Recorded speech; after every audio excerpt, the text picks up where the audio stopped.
আজকে আমরা কথা বলবো কক্সবাজারে আমরা কোন হোটেলে উঠলাম, কেমন ছিল হোটেল আর ভাড়া কত ছিল।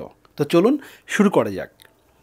আমরা উঠলাম ইকরা বিচ হোটেলে, যেটা সুগন্ধা বিচ থেকে 5 মিনিট হাঁটা দূরত্বে অবস্থিত। এই হোটেলটা হলো 3 স্টার মানের, খুবই গোছানো এবং পরিষ্কার পরিচ্ছন্ন। এবার চলুন দেখি হোটেলের মেন জিনিস, রুমগুলা কেমন। আমাদের রুম ছিল দুইটা, একটাতে ছিল একটা খাট, সোফা ও টি টেবিল।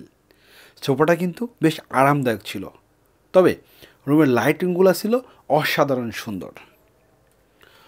অন্য রুমে ছিল একটা খাট, এসি, একটা বড়সড় টিভি, খাবার রাখার একটা টেবিল, ছোট্ট আকারের একটা ফ্রিজ, যেটা আপনি নিজের মতো করে ব্যবহার করতে পারবেন, একটা ড্রেসিং টেবিল যেখানে আপনি মনের মতো করে সাজুগুজু করতে পারবেন, কাপড় রাখার লকার যেখানে আপনার প্রয়োজনীয় সমস্ত কাপড় ও দরকারি জিনিস রাখতে পারবেন।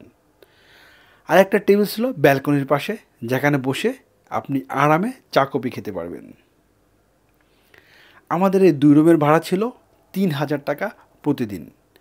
আমরা যখন গেলাম তখন সিজন কেবল শুরু হচ্ছে, তাই ভাড়া একটু কম আর আমাদের পরিচিত লোকের মাধ্যমে নেওয়া।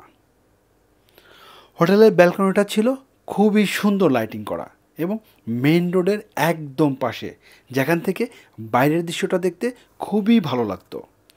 হোটেলের নিচেই আছে খাবার রেস্তোরাঁ, নাম হচ্ছে তাজবে, যেখানে আপনি সমস্ত রকমের খাবার খেতে পারবেন।